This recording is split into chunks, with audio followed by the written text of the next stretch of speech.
Romantic হবেন স্ত্রীর সাথে। বিশ্বনবী মায়ের সাথে দৌড়াদৌড়ি করতেন রাতে। সহিহ হাদিস। একদিন বললেন চলো কে দৌড়াতে পারে, ওটা কে ধরতে পারে। দুইজন দৌড়, বিশ্বনবী আস্তে দৌড় দিলেন, মা এসে আগে ধরে ফার্স্ট হলেন। ওমিয়া বিশ্বনবী যদি জোরসে দৌড় দেয়, পৃথিবীর কোনো পালোয়ান নবীর সাথে দৌড়ায় পারে? ইচ্ছা করে জিতায় দিলেন, ইচ্ছা করে। মা এসে খুব খুশি, বিশ্বনবী চাইলেন একটু খুশি হোক, জিতায় দিলাম আর কি, সমস্যা কি। তার 7 বছর পরের ঘটনা। মা আয়েশা একটু মোটা হয়ে গেছে, আবার বললেন রাতে, আয়েশা চলো আজকে দৌড় খেলি, মদিনায় তো সবাই ঘুমায়। মা আয়েশা মহা খুশি, ভাবছে ওই দিনও হারাইছে, আজকেও হারাবে। বিশ্বনবী মনে মনে বলে আজকে নো চান্স, আজকে চান্স দিব না। তো চলো ওই পিলার ধরি, দুইজনে দৌড়। বিশ্বনবী চান্স দেয় নাই। সাহাবারা বলতেন বিশ্বনবী যদি ঘোড়া হাঁকাতেন, জোরে ঘোড়া হাঁকালে 1-2 মিনিটের ব্যবধানে সাহাবারা বলতেন আমাদের ঘোড়াগুলো পিছনে থাকতো, সামনে দেখতাম আমরা শুধু ধোঁয়া আর ধোঁয়া। বিশ্বনবী ওনার ঘোড়া নিয়ে যে কয় মাইল সামনে চলে গেছে আমরা নিজেরাও জানি না। কি পালোয়ান! মক্কার সবচেয়ে বড় কুস্তিগিরকে 3টা আছাড় মেরেছিলেন উনি। ওনার এক হাতে ছিল জান্নাতি 40 জনের শক্তি, পড়েন সুবহানাল্লাহ। আয়েশা ভাবলেন আজকেও হারাবে। বিশ্বনবী মনে মনে বলে কি, নো চান্স, চলো দেই দৌড়। আজকে বিশ্বনবী চান্স দিলেন না, দৌড়ে আগে ধরে ফেললেন। মা আয়েশা রেগে আছে, হায় হায় পারলাম না। মহিলাদের মধ্যে রাগ করার একটা অভ্যাস আছে না নেই? কথায় না কথায় রাগ করে, এটাই ওদের সৌন্দর্য, এটাই ওদেরকে মায়া লাগে, ঠিক না? বিশ্বনবী মায়েশার কাছে গেলেন, যে বললেন ইয়া হুমায়রা। মায়েশারে ডাকতেন হুমায়রা। ওই নারীকে বলে যে নারী রেগে গেলে গাল দুইটা আনার ফলের মতো লাল হয়ে যায়।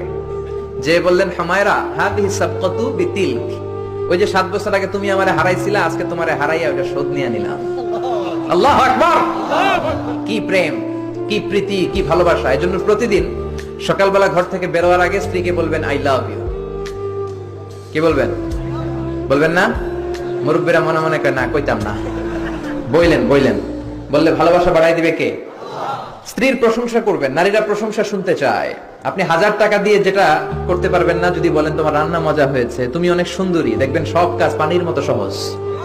যা বলবেন তাই করতেছে, ঠিকই না? যে সবাই মাথা নাড়ায়, মানে কমন পড়ছে।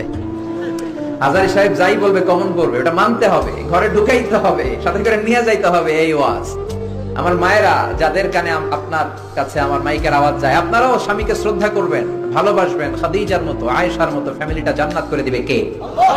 মনে রাখবেন আপনার বিবি চায় আপনার মুখ থেকে একটু প্রশংসা শুনতে। আপনার জন্য সাজগুজ করে, লিপস্টিক দেয়, চুলে বেনি পড়ে, সুন্দর শাড়ি পরে। সে চায় আপনার সাথে খুব সুন্দর একটা আচরণ করতে, আপনার কাছ থেকে চমৎকার আচরণ পেতে। কিন্তু একদিন আপনি বলেন না তোমার সুন্দর লাগে। এখন আপনার জায়গায় যদি আরেকজন বলে ভাবি আপনার সুন্দর লাগে, ভেজাল আছে না নাই? কথা বোঝার চেষ্টা করবেন। যেটা বলবেন আপনি, আপনার বিবি, মোহর দিয়ে আপনি তাকে রাজকুমারী করে ঘরে আনলেন, একদিনও বললেন না তুমি সুন্দরী, তুমি অনন্যা, তুমি সুস্নিগ্ধা, তুমি সুহাসিনী, সুকেশিনী, অসূর্যম পর্ষা, মেঘ কালো কেশ, কাজল কালো চুল, হরিণের মতো ডাগর ডাগর তোমার দুটি চোখ। একদিন আপনি বললেন না। বলে আপনার ছোট ভাই, ভাবি তোমার যে যা লাগতাছে, ভেজাল আছে না নাই? এজন্য আপনার বলা দরকার, আপনিই বললেন। বলবেন তো? প্রশংসা করতে রাজি আছেন? ওয়াজ শুনে এক লোক খুব মোটিভেটেড হয়েছে, খুবই বেশি ইনফ্লুয়েন্সড হয়েছে যে আজারি সাহেব বলছে প্রশংসা করতেই হবে।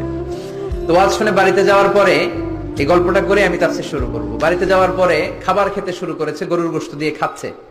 বিবিও ডাইনিং টেবিলে বসে ভাত দেয়, গোশত দেয়, হাজবেন্ডও খায় আর মিট মিট হাসে। বিবি বলে এই রাত বাজে 12টা, ওয়াজ শুনে আসছো ভালো কথা, খাইতেছো, হাসো কেন?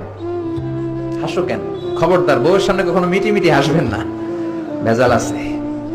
হাসো কেন?